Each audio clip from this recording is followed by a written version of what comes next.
Here's my comparison and walkthrough of the Xpress Hyperlift Bass series. It consists of the H20 Bass, the H17 Bass, and H18 Bass. I'll show you the differences between each of the boats and help you decide if the H17, H18, or H20 Bass is right for you. Alright guys, so I'm at my Express dealer today, Ships Marine here in Gladewater, Texas. As you've seen in my video before, I have the Hyperlift H20 Bass, which is a 20-foot bass boat. They also make an H18 and an H17 in the Hyperlift. And a number of you have asked, like basically after my walkthrough, what's the difference between the 18 and the 20? How's the layout vary and stuff? So let me walk you through it. So which boat's right for you? The H20, the H18, the H17, depending on your budget, what you're looking for, you can find one that fits for you. Let's talk about it. So let's start off with a few of the basics. The H17, that's a 17-foot boat. It's rated for a 90 horsepower motor. You can get it with a 70 horsepower motor, a battery charger, and a graph, 2 seats, trolling motor equipped, ready to go fishing for $28,100 and change. And like I said, that's with the 70 horse. Now the H18 is 17 foot 10 inches, so almost an 18-foot boat. That one's rated for a 115. You can get that equipped the same, trailer, trolling motor, battery charger, 1 graph, comes set up for you. That's $31,495, the base model with a 115 Yamaha on the back. Now compare that to the H20, that one comes standard with hydraulic steering as well, a 6-inch jack plate on the back, and a 175 Yamaha SHO, and that's the maximum rated horsepower on that. You can get that boat for $39,000 change for the base model.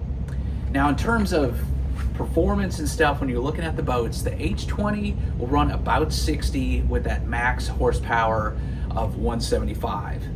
Now the H17 with a 90 horse, you're looking at mid to upper 40s. On the performance bulletin, you're looking at, they tested it at 46 miles per hour. And then the H18, which is rated for that 115, you're looking for a max miles per hour of about 50 miles per hour. So basically the H20, you're running about a 60 mile an hour boat. The H18 is about a 50 mile an hour boat. And then the H17, which is a little bit smaller with that 90, is upper 40s, mid to upper 40s, around 46. Now one other thing to keep in mind too is the fuel capacity. The 17 and the 18 with the smaller motors have an 18-gallon fuel tank, and then the H20 has a little bigger one. That's actually a 36-gallon tank with that rating up to 175 horsepower. Now speaking of gas, that's one of the nice things that I like about aluminum and go into the H series.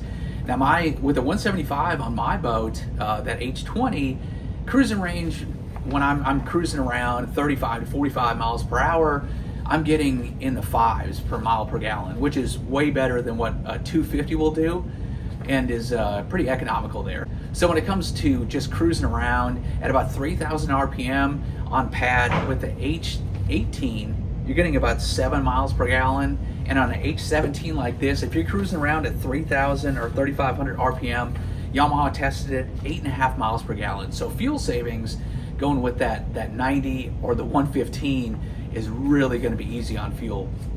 And then one more consideration when you're looking at a boat: will it fit in my garage, right? Can you get it in there? The H17 on a trailer, they rated at 22 feet 2 inches. The H18 on a trailer, you're looking at 23 feet 2 inches, and an H20, you're looking at 25 feet on the trailer, end of the engine to the tip of the tongue. All right, so that's the performance aspects of the boat. Let's crawl inside and see how the H17, 18, and 20 compare with their layout and storage. So when you look at the H20, H18, H17, one thing you're gonna notice, the back of the boat is exactly the same, and I mean exactly the same. You have 2 storage boxes in the back, you have a live well, you have the bilge area where you put the pump or the battery charger and all that good stuff. You have under the seat storage, under the seats, life jackets and all that type of stuff. But the size of the back deck, it's a smaller back deck area, which I think is perfect. It's enough space to move around, and you have storage back there, these nice storage boxes. But basically you can see the storage there, and actually has built-in spots to put like Plano 37 tackle boxes. They slide right in there. But to me, on a bass boat, what you want you want maximum size on the front deck. You want enough room for the person in the back to be able to fish, get your batteries and everything. But the farther you push your seats back, the better the ride's going to be. And you want storage up here for all your gear, so it's ready for you, store your rods and stuff. So all three of the models, the back from the seats to the back of the motor is exactly the same. So when you get a bigger boat, it's all in the front deck. You're keeping that good ride with the seats back, but you get more storage in the front. So when you look at the front deck, this is where it changed a little bit. The 17 and the 18 both have the same exact layout. There's a port storage rod locker, you have a center box, and then you have two individual boxes on the side. Now the size of the center box and the two side boxes on both the 17 and 18 are exactly the same. The rod locker is longer on the 18 than the 17. I'll show you that in a minute. But basically the size of the boxes on the 17 and 18 are exactly the same. When you go to the 20, you actually have two tubs in the center, so you get more storage there. And then this is a big continuous box here that's actually larger as well. So the biggest difference you're gonna see if you compare the 20 to the 17 and the 18 is the amount of storage. You're gonna get a considerable amount on both of the sides, and the rod locker is quite a bit longer. But let's look at the 18 and the 17, and then we'll dive into the differences to the 20 in a minute. So this is the 18. Here's the center storage box. You can see it's awfully deep. It goes up to, I mean, see that, but it goes all the way to my elbow. It's a long storage box. Same with the ones on the starboard side. There's two of them there, individual lids. They have trays, and you notice there's a drain down there and all these. So if you do ever get water in there, if it's a rainy day, you're opening your boxes and stuff, gonna keep them good and dry. I can tell you from mine with the 20, if it's a really rainy day, you know, if I'm fishing in the rain all day, I'll get either condensation, or from opening the boxes, I'll get a small amount of water in there. But I've been really pleased with, I've been in some big downpours, and I was afraid that, you know, you're always worried about your boxes getting all wet and all your tackle getting wet. With the lips and the storage, the liners and stuff, I have not had problems with a bunch of water in my boxes, so I have been pleased with that in the 20.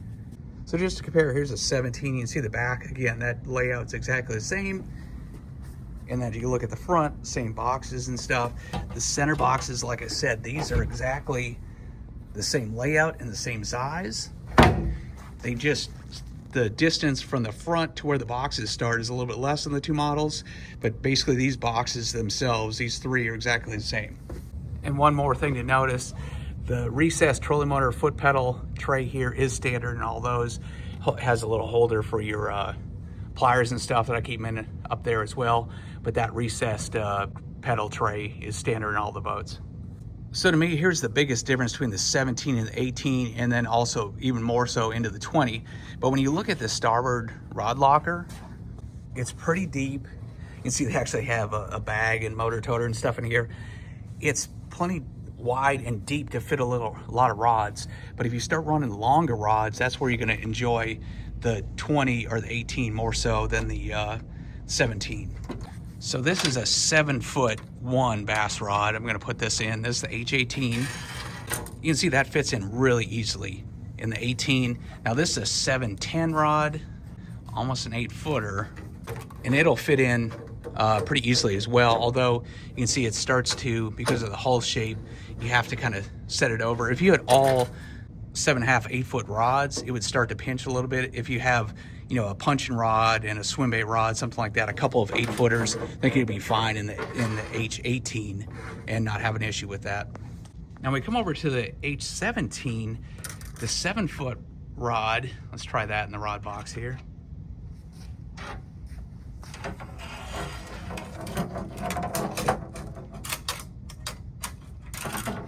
Now the 7-foot rod fits in fine. I can fit that in. It's starting to push a little bit, but I feel like it fits well. 6.5 footers, your crappie sticks and shorter spinning rods, stuff like that, gonna work great. When we go to the 710,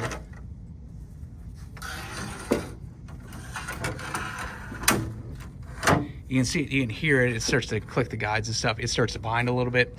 It'll fit an 8-footer, but it starts to go in at an angle towards the hull. And if you were gonna run a lot of 8-foot rods, this one's 710. If you had 8-foot cranking sticks and punching rods, all that stuff, I don't know that you're gonna fit more than several in here. and then you could fit plenty of 7-footers, but once you start to get to those long rods, it's going to be a bit of a tight fit on the H18, or excuse me, in the H17.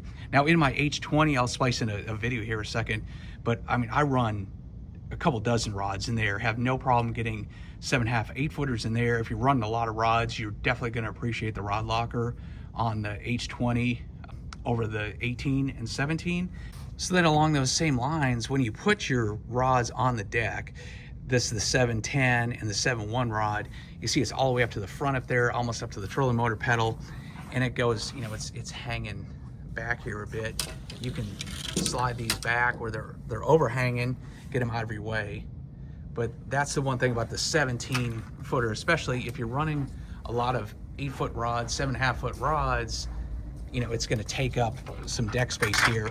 There's room on the side where I can set these back and get them out of my way, but you're just running out of deck space a little bit on the 17-footer. So, you know, a guy who's, if you run all those, again, 7.5, 8-foot rods, you're going to feel a little cramped up front here, I think. You can slide them back and certainly work around it, but if you're going to run, you know, if that's all you throw, or a bunch of those really long rods, it's going to get a little tight. That's going to be a consideration, where that 18 or especially the 20 foot is going to give you a little more space. And then this is the 18 again. Here, those same rods here, you can see some space with the foot pedal, and you can dangle these back, you know, your 710 even, get it out of your way. And same with the starboard side here. If you have those longer rods, you slide back a little bit, they're going to be hanging back, but you just have more room to work with on the 18 and the 20 than you do with the H17 with these long rods. So after walking around, and let me give you my thoughts on where the 17, 18, and 20 fit. All three of them, obviously the longer you go with a boat, the 20 foot versus the 18 versus the 17, the longer the boat in general, the better rod you're going to get. But I wouldn't hesitate at all to take the 17 or the 18 out in bigger water.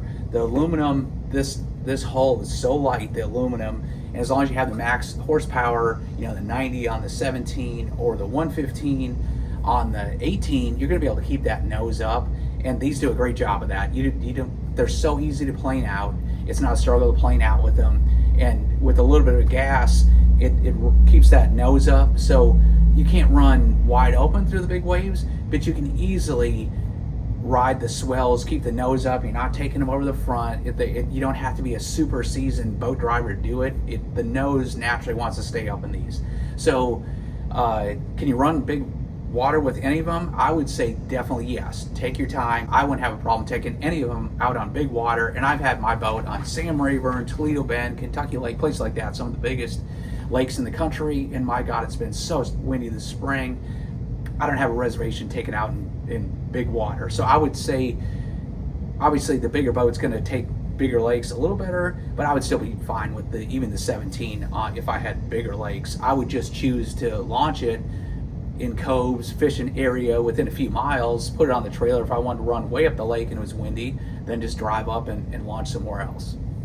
To me, the biggest determining factor, whether you want the 17, 18, or 20, is going to be storage and speed. Obviously the H20, you can get 60 miles an hour out of that. If you're fishing tournaments and stuff and you need some of that speed, you're going to make long runs, then that's going to be a consideration. The 20 is going to work out a little better there.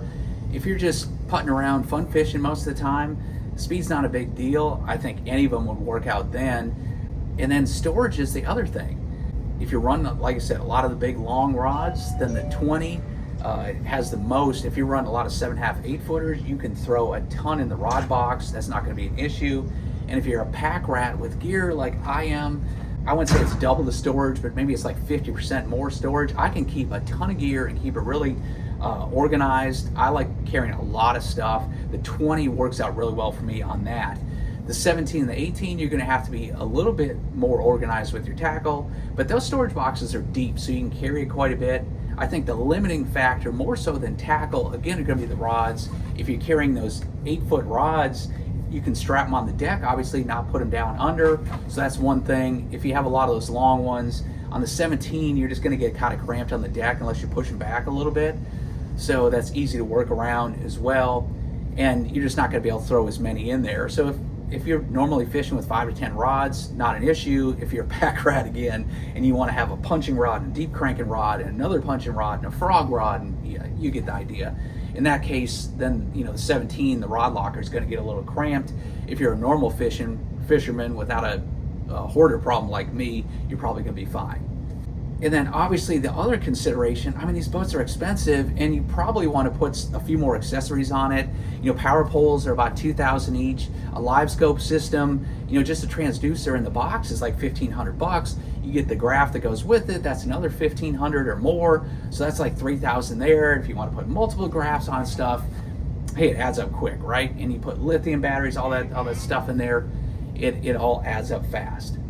So if you're trying to save money and kind of rig out a boat, I'll tell you what, that 17 with the smaller motor or the 18, where you're saving a number of thousands of dollars, looking at a $29,000 price, $28,000 price, 33 versus 39. And then you also say the fuel economy, you're getting like 50%, better fuel economy. Gas starts to get expensive over time. That's where you can save a lot of money on those.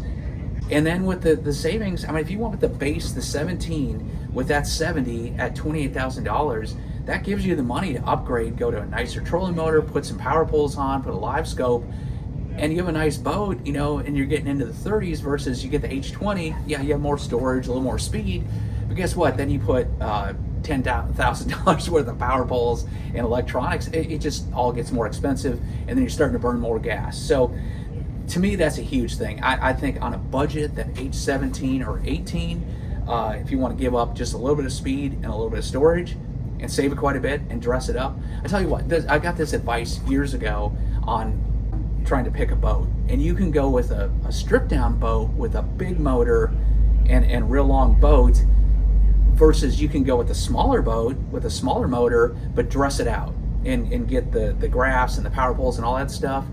You're going to be more pleased, in my experience, with the trolling motor, the better batteries, the power poles, the graphs and stuff. That's once you get to the spot, that's what really matters. You don't all this extra storage and all the extra rods and stuff. It's nice to have, you don't need it. But what's really going to make your day is when I'm fishing in the wind and I have a big enough trolling motor to be able to run it. If I have the power poles in the wind, I can put those down and not drift down the flat. I can just use those. So if budget's a concern, I wouldn't hesitate to get the 17 or 18 and load that thing out the way you want it. Put the bigger trolling motor on there, put the power poles on there, get the graphs that you want, whether you like the live scope, you want the bigger screen just for your mapping and stuff. I think when you're fishing day to day, that's what really matters to me, is having those accessories, being able to power pole down and fish the speed I want to, having that trolling motor to be able to go dark to dark all day. So that would be my advice. Basically, the neat thing is you have 3 really good options there. All of them are going to run you about half the cost or less of a glass boat. Let's face it, a 21-foot glass boat with a 250. You're looking at $100,000 right there. So you're talking these boats $30,000, $40,000 range, and you're going to get a boat that's going to let you fish just as well and be super functional, that you're going to be pleased with. So some great options. Hopefully that's some good food for thought. If you have more questions about it, any specifics, don't hesitate to reach out in the comments below. I'll try to get back and get all your questions answered, help you get in the right boat.